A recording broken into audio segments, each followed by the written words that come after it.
बृहस्पति हमारे सौरमंडल का सबसे बड़ा ग्रह है। इसका द्रव्यमान सौरमंडल के अन्य सभी 7 ग्रहों के दोगुने से भी अधिक है। अगर हम इसके आकार की बात करें तो हम कह सकते हैं कि इसमें लगभग 1300 पृथ्वी समा सकती है। दरअसल बृहस्पति ग्रह एक विशाल गैस विशालकाय है जो हाइड्रोजन और हीलियम जैसी गैसों से बना है। इसके आकार को देखकर कुछ वैज्ञानिक इस बात से सहमत हैं कि वास्तव में बृहस्पति ग्रह एक असफल तारा है, लेकिन वास्तव में बृहस्पति का आकार इतना बड़ा है कि एक तारा बन जाता है। और यदि बृहस्पति एक तारा बन जाए तो क्या होगा? क्या हम कह सकते हैं कि पृथ्वी में जीवन है आज जैसा ही हो सकता है? सौरमंडल और हमारे सौरमंडल के अन्य ग्रह पर क्या प्रभाव पड़ सकता है? लगभग 4.5 अरब साल पहले भारी गैस और धूल के बादलों में हलचल के कारण हमारा सौरमंडल अस्तित्व में आया।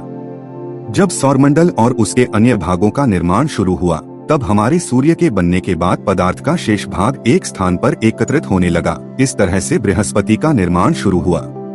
सूर्य के बनने के बाद बृहस्पति ने द्रव्यमान का प्रमुख भाग ले लिया और यह द्रव्यमान शेष सौर पिंडों के दोगुने से भी अधिक है। इसलिए यही कारण है कि बृहस्पति हमारे सौर मंडल का सबसे बड़ा ग्रह है। ऐसा लगता है कि इसके गठन की शुरुआत हुई है। बृहस्पति ग्रह एक तारे की तरह था, क्योंकि यह उन्हीं तत्वों से बना है जिनसे कोई भी तारा बनता है। बृहस्पति ग्रह पूरी तरह से हाइड्रोजन और हीलियम गैसों से बना है। सूर्य के बनने के बाद पर्याप्त द्रव्यमान नहीं था जिससे बृहस्पति इतना विशाल और घना हो सके कि वह एक तारे की तरह प्रज्वलित हो सके, अर्थात संलयन प्रक्रिया शुरू हो सके। 4 बड़े चंद्रमाओं और कई छोटे चंद्रमाओं के साथ ऐसा लगता है कि बृहस्पति एक लघु सौर मंडल की तरह है।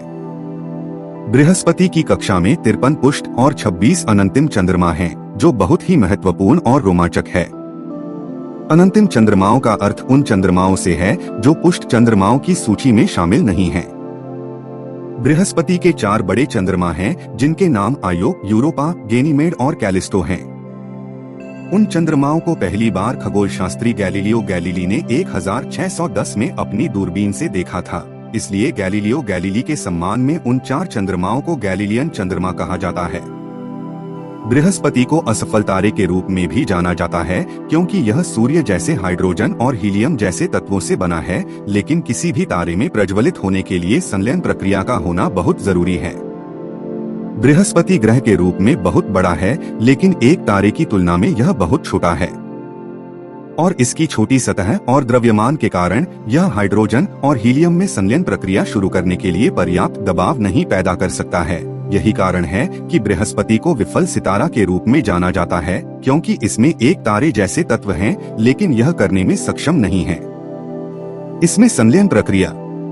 वैज्ञानिक बृहस्पति की तुलना भूरे रंग के बौनों से करते हैं। भूरे रंग के बौने, जिन्हें असफल तारे माना जाता है, वे बड़े सौर पिंड हैं। वे इतने बड़े हैं कि उन्हें ग्रह नहीं माना जा सकता है, और ये इतने बड़े नहीं होते कि इसमें मौजूद तत्व अन्य तारों की तरह संलयन प्रक्रिया शुरू कर सकें। किसी भी ग्रह के भूरे रंग का बौना बनने के लिए आज तक एकत्रित जानकारी के अनुसार उसे बृहस्पति के द्रव्यमान के लगभग 15 गुना द्रव्यमान की आवश्यकता होती है। अगर हम सूर्य की बात करें तो सूर्य संलयन प्रक्रिया द्वारा अपनी ऊर्जा उत्पन्न करता है।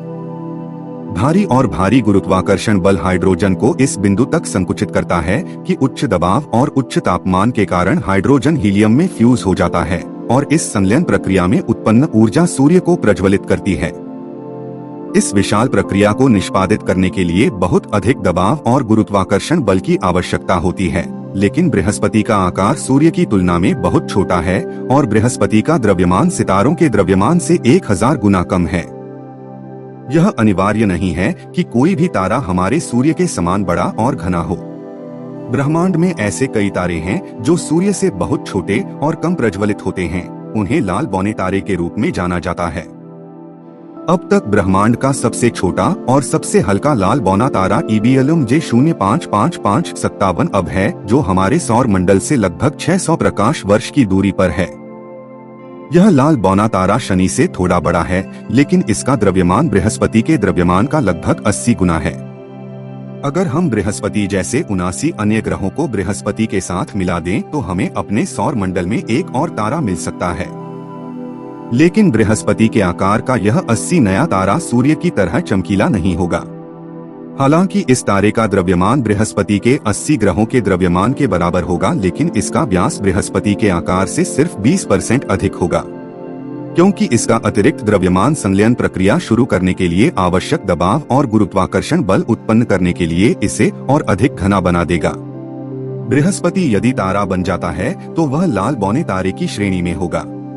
अन्य लाल बौने तारों की तरह यह एक छोटा, ठंडा, हाइड्रोजन जलता हुआ तारा होगा, जो हमारे सूर्य से बहुत कम चमकीला होगा। पृथ्वी से सूर्य की दूरी की तुलना में बृहस्पति ग्रह पृथ्वी से 4 गुना दूर है। बृहस्पति पृथ्वी से लगभग 588 मिलियन किलोमीटर दूर है। ऐसे में यदि बृहस्पति लाल बौना तारा बन जाता है तो इसका हमारी पृथ्वी पर क्या प्रभाव पड़ेगा, क्योंकि जितनी अधिक दूरी हमें ऊर्जा के रूप में बहुत कम प्रकाश और ऊष्मा मिल सकती है, और इसके साथ ही अधिक दूरी के कारण इसके गुरुत्वाकर्षण बल का हमारी पृथ्वी पर कोई महत्वपूर्ण प्रभाव नहीं पड़ेगा। हम केवल इतना कह सकते हैं कि यदि बृहस्पति तारा बन जाता है तो इसका पृथ्वी पर जीवन पर कोई प्रभाव नहीं पड़ेगा। आप आसमान में लाल तारे के रूप में एक और तारा देख सकते हैं, जो रात में चांद से भी ज्यादा चमकीला होगा, लेकिन यह सौर मंडल पर कुछ गुरुत्वाकर्षण प्रभाव डालेगा।